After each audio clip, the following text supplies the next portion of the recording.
श्री आदित्यद्वादशनामि स्तोत्रम्। एकचक्रो रथो यस्य दिव्यः कनकभूषणः समे भवतु सुप्रीतः पञ्चहस्तो दिवाकरः। आदित्यः प्रथमं नामं द्वितीयं तु दिवाकरः तृतीयं भास्करः प्रोक्तं चतुर्थं तु प्रभाकरः पञ्चमं तु सहस्रासुः षष्ठं चैव त्रिलोचनः सप्तमं हरिद्वस्वश्च अष्टं तु विभावसुः नवम दिनकृत प्रोक्तं दशम द्वादशात्मकः एकादशं त्रिमूर्ति द्वादशं सूर्य एव च द्वादशादित्यनामानि प्रातः काले पठेन्नरः दुःखप्रणाशनं चैव सर्वदुःखं च नश्यति। एकचक्रो रथो यस्य दिव्यः कनकभूषणः समे भवतु सुप्रीतः पञ्चहस्तो दिवाकरः।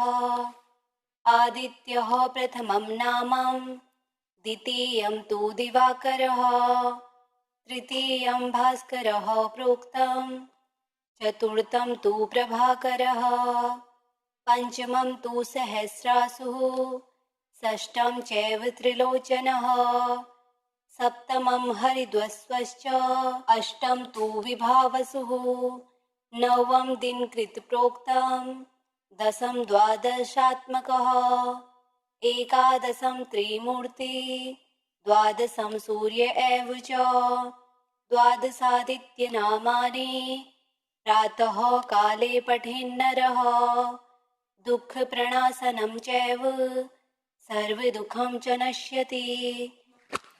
एकचक्रो रथो यस्य दिव्यः कनकभूषणः समे भवतु सुप्रीतः पञ्चहस्तो दिवाकरः।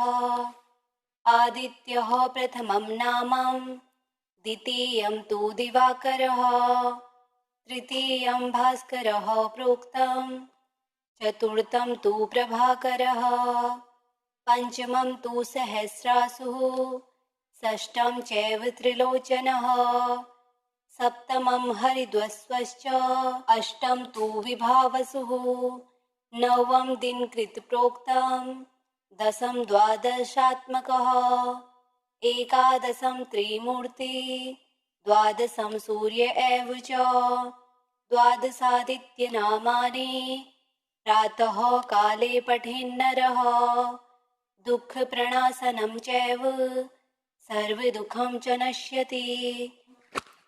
एकचक्रो रथो यस्य दिव्यः कनकभूषणः समे भवतु सुप्रीतः पञ्चहस्तो दिवाकरः।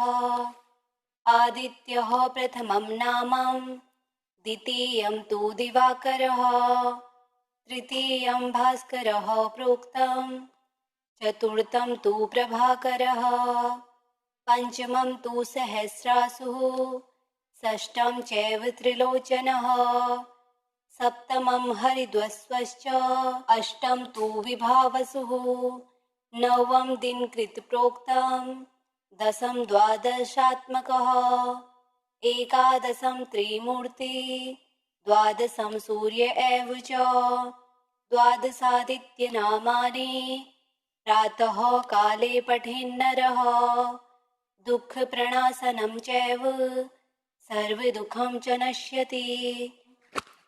एकचक्रो रथो यस्य दिव्यः कनकभूषणः समे भवतु सुप्रीतः पञ्चहस्तो दिवाकरः। आदित्यः प्रथमं नामं द्वितीयं तु दिवाकरः तृतीयं भास्करः प्रोक्तं चतुर्थं तु प्रभाकरः पञ्चमं तु सहस्रासुः षष्ठं चैव त्रिलोचनः सप्तमं हरिद्वस्वश्च अष्टं तु विभावसुः नवम दिनकृत प्रोक्तं दशम द्वादशात्मकः एकादशं त्रिमूर्ति द्वादशं सूर्य एव च द्वादशादित्यनामानि प्रातः काले पठेन्नरः दुःखप्रणाशनं चैव सर्वदुःखं च नश्यति। एकचक्रो रथो यस्य दिव्यः कनकभूषणः समे भवतु सुप्रीतः पञ्चहस्तो दिवाकरः आदित्यः प्रथमं नामं द्वितीयं तु दिवाकरः तृतीयं भास्करः प्रोक्तं चतुर्थं तु प्रभाकरः पञ्चमं तु सहस्रासुः षष्ठं चैव त्रिलोचनः सप्तमं हरिद्वस्वश्च अष्टं तु विभावसुः नवम दिनकृत प्रोक्तं दशम द्वादशात्मकः एकादशं त्रिमूर्ति द्वादशं सूर्य एव च द्वादशादित्यनामानि प्रातः काले पठेन्नरः दुःखप्रणाशनं चैव सर्वदुःखं च नश्यति।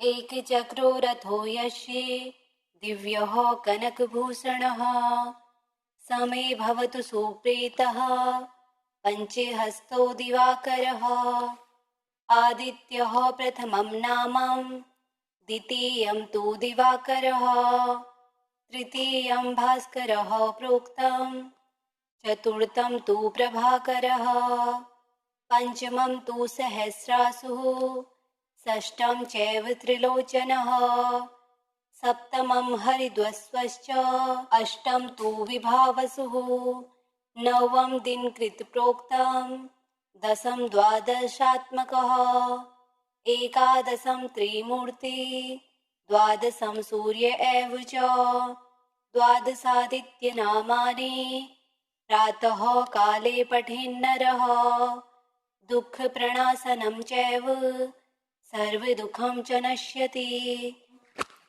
एकचक्रो रथो यस्य दिव्यः कनकभूषणः समे भवतु सुप्रीतः पञ्चहस्तो दिवाकरः आदित्यः प्रथमं नामं द्वितीयं तु दिवाकरः तृतीयं भास्करः प्रोक्तं चतुर्थं तु प्रभाकरः पञ्चमं तु सहस्रासुः षष्ठं चैव त्रिलोचनः सप्तमं हरिद्वस्वश्च अष्टं तु विभावसुः नवम दिनकृत प्रोक्तं दशम द्वादशात्मकः एकादशं त्रिमूर्ति द्वादशं सूर्य एव च द्वादशादित्यनामानि प्रातः काले पठेन्नरः दुःखप्रणाशनं चैव सर्वदुःखं च नश्यति। एकचक्रो रथो यस्य दिव्यः कनकभूषणः समे भवतु सुप्रीतः पञ्चहस्तो दिवाकरः आदित्यः प्रथमं नामं द्वितीयं तु दिवाकरः तृतीयं भास्करः प्रोक्तं चतुर्थं तु प्रभाकरः पञ्चमं तु सहस्रासुः षष्ठं चैव त्रिलोचनः सप्तमं हरिद्वस्वश्च अष्टं तु विभावसुः नवम दिनकृत प्रोक्तं दशम द्वादशात्मकः एकादशं त्रिमूर्ति द्वादशं सूर्य एव च द्वादशादित्यनामानि प्रातः काले पठेन्नरः दुःखप्रणाशनं चैव सर्वदुःखं च नश्यति। श्री आदित्य द्वादशनाम स्तोत्रम् सम्पूर्णम्।